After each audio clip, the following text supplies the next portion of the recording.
This dish I know you're going to love. It's a simple salmon en croûte. Just pull the stalk from underneath it. Place our salmon on the top and then straight in the oven.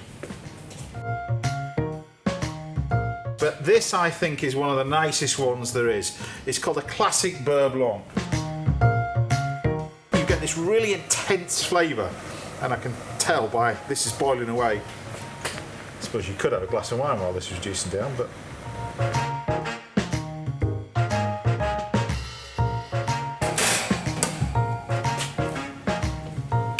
how good does that look? You've just got a nice little bit of beurre blanc to go with it. So there you have it.